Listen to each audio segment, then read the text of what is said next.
July 9th, Ken Weigel. Feeling inferior can strip away your confidence. Step out. Your gifts are needed. For years, Ken Weigel was familiar with certain basic Bible truths, but felt overwhelmed when it came to the whole Bible. Some of his friends could quote a few favorite verses, but seemed vague about the overarching story that tied the whole book together. Some believers seemed to uncover biblical concepts faster than anybody else, but Ken didn't feel like he was one of them, and he wanted to be. Was he not as smart as those people, or did he just need another approach? Ken was relying solely on what he had been taught from the pulpit, and he didn't question what he was taught. He thought this was the safest route back when he had been having personal doubts and more questions than he had answers. Now, as God was working in his life, Ken wasn't satisfied with the safest route. He had a yearning to study the truth of God's word for himself, even if it felt intimidating. Turns out, Ken was terrific at what other people might find intimidating. He had a knack for engaging and connecting with people. He was tech-savvy and fearless when communicating with professionals, and knew how to steer a project towards completion. His value was recognized, and he became the senior director of strategies for a team of Bible animators who started a nonprofit called The Bible Project. The studio produces fully animated Bible videos that are easily accessible and free online. Today, Ken is blown away by the talent on his team and the videos they create to teach the Bible to adults and interested teens. He's convinced animation is a Bible-enhancing tool that makes people want to learn more about the Bible. It certainly made Ken want to learn more. It was the answer he had been looking for all along. As a strategic advisor, Ken successfully handled communications, external partnerships, and strategic planning for the Bible Project. It was a perfect fit. And since Ken became a part of the team, the studio has become self-sustaining, fully crowdfunded, and employs dozens of people who have posted over 130 animated videos in 200 countries with over 100 million views on YouTube and over 2 million subscribers.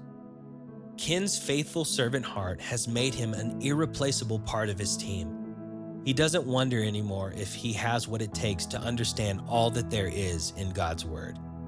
Now he's helping others discover its awesome truth.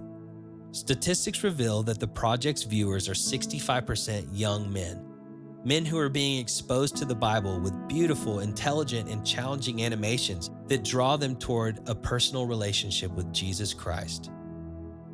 Colossians 3:23 and 24 says, "Whatever you do, do it from the heart, as something done for the Lord and not for people, knowing that you will receive the reward of an inheritance from the Lord.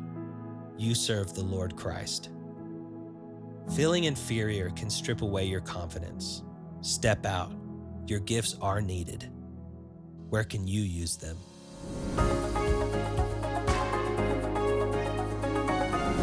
Hello, men. This is Curtis Shannon with Global Teams International. Today we heard the story about Ken in the Bible Project. Probably most of you never heard of Ken. I hadn't heard about him until we watched the video, which is one of the great things I love about 365 Christian Men, is that we hear about heroes of the faith that are well known and have inspired lives, but also men that are serving Jesus in ways that we may not know. As I was listening to Ken's story, the passage came back to me. I was thinking about Jesus reflecting on the life of John the Baptist. And he told people, "I tell you the truth that of those born of women, there was no one greater than John the Baptist.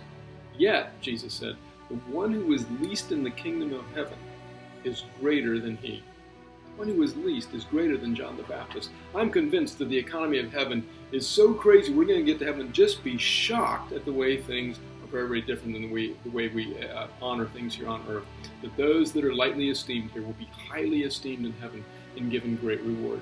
And thinking about how Ken is serving in ways that many people may not know and may not even know his name, and yet the impact of the Bible Project is going all over the world. So the challenge comes us today to be thinking in terms of the kingdom of heaven, that those that are least in, that want to be great in the kingdom must be made to be servant of all. So what is it in your hand that you might have disqualified yourself from saying that really isn't spiritual, that really doesn't count much? That's the first challenge. The second challenge is to say, to do that thing, not for the praise of men, but to honor Jesus. Here's what it says in Colossians chapter 3. Work willingly at whatever you do as though you were working for the Lord rather than for people. Remember that the Lord will give you an inheritance as your reward, and that the master you are serving is Christ. When we have that attitude, we can have an outsized impact, and heaven will record our service to Jesus. May the Lord be with you, men, today as you serve God in the ways that He's put in your heart.